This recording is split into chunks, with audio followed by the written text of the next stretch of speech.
Hey, ladies and gentlemen, I just want to share a quick little moment that learned something from, and it's really something very minuscule, but I learned something from it. So, let me preface this video by first saying that I'm going to be sharing 2 points, so make sure you stay till the end so you can hear both points. So, I was cleaning my vacuum. Well, actually, I bought a vacuum about not even 9 months ago.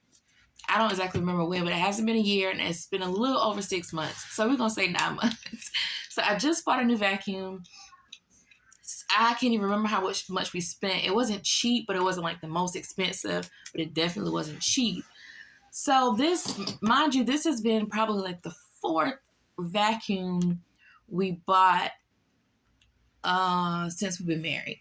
So I think that's a little too much. We've been married 12 years. Well, almost 12 next month. I think that's too much, but some people might say, oh, that's not bad, but I just think that's too many vacuums. So anyway, with the previous vacuums, I just purchased like the little $50 ones, and when they would not work anymore, after I look at it for a little while, I just throw it away and then get another one. Okay, might sound a little crazy, yeah, I know. And I'm the type of person that doesn't like to spend money, so just that little $50, and every time a vacuum would break up after a year or two or three, I'm like, man, again, I don't want to spend, another, So anyway, bought this vacuum, upgraded. So I was tired of buying vacuums and them breaking, and I am a person that takes care of my stuff. So all this will make sense in a minute. I'm the type of person that take care of my stuff. So I couldn't understand why vacuums were not working after a year, 2 or 3. I couldn't understand it. So with this recent vacuum, after about 2 months, it stopped sucking, stopped working. It still would turn on and all that good stuff, but it stopped working. So I sit down and I clean it off, pull out any strands or what's it called, strings out the bottom, or empty out the compartments that need to be emptied out, all that good stuff. And it still just wasn't working. So I put it back in the corner and I said, okay, well, you know what? I'm just probably going to throw it away. But I just let it stay in the corner. Another month or so go by, I look at it again, like, okay, give it one more college try. So I did this probably like 3 or 4 times, okay? So today, recently, I said I was going to throw it away.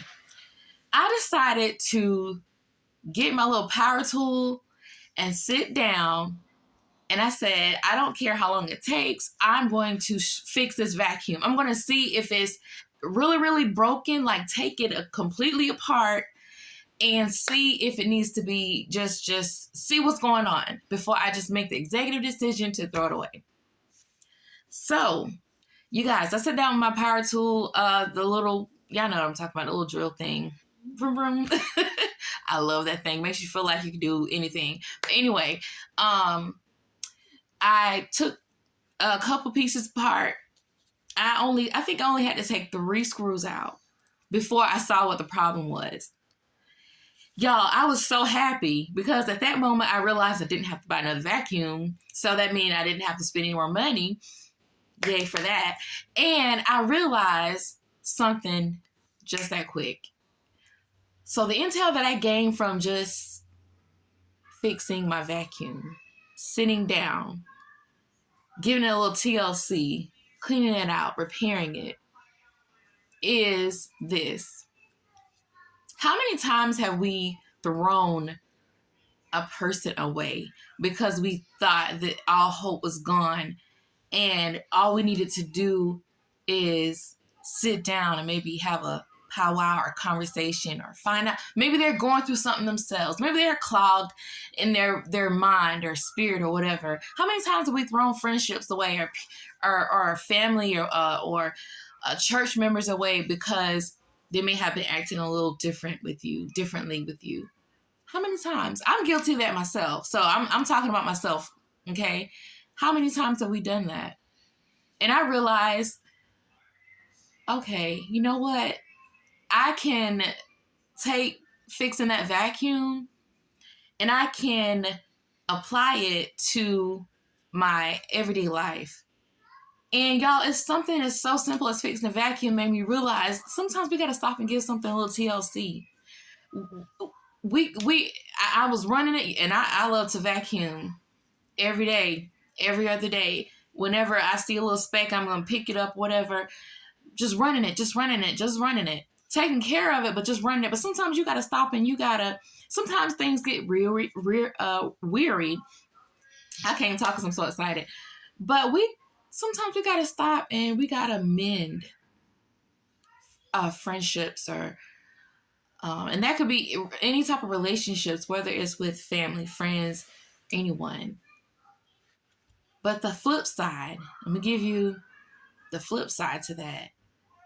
Sometimes if something is broken beyond repair, or if God doesn't want you to go back down that road, sometimes it is broken beyond repair, or he just wants you to get rid of it. It's time to go that way. You go one way and they go that way. I mean, it's in the Bible. Sometimes you may have to separate from someone because it's best. So I hope that what I'm saying helps someone. It definitely helped me, just sitting there and becoming enlightened while fixing my vacuum cleaner. And I was super excited again that I did not have to spend more money to buy vacuum. And then I immediately got up and I vacuumed my floors, vacuumed everything got vacuumed. So I hope this video, shout out to those who have stayed to this part this long. Shout out to you guys.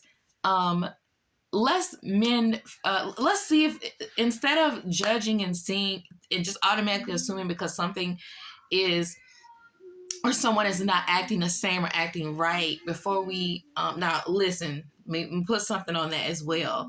Use discernment as well, because somebody could not be acting right just has pure devil in them. Now I'm not gonna gloss over that. I'm talking about things that really might need repairing, or sitting down and having a talk with someone before throwing it away. I always use prayer and discernment in everything. Or sometimes you may have to get rid of that. And it cannot just be a person. It could be a thing or a job or a location or business or something, that you can hold in your hands. I'm not talking about just relationships. It could be something that you need to get rid of. A bed that's no good, you can't get good sleep in it. You might need to get rid of it to get a new bed so you can get good sleep. Use discernment, okay? But I don't know. That just really enlightened me today. So I hope that it has enlightened you. This is not typical content. Well, not anymore. I am the classic caterer. I film cooking videos. So I hope I don't confuse my algorithm with this, but it's okay. Whatever. If it does, it'll be okay. I just hope that someone got something good out of this video. So I'll see you guys in my next video. Hit the like, wherever you're watching this at, hit the like, follow, subscribe, and all that good stuff, wherever platform you're watching it on. So I love you guys. I'll see you in the next video. Later.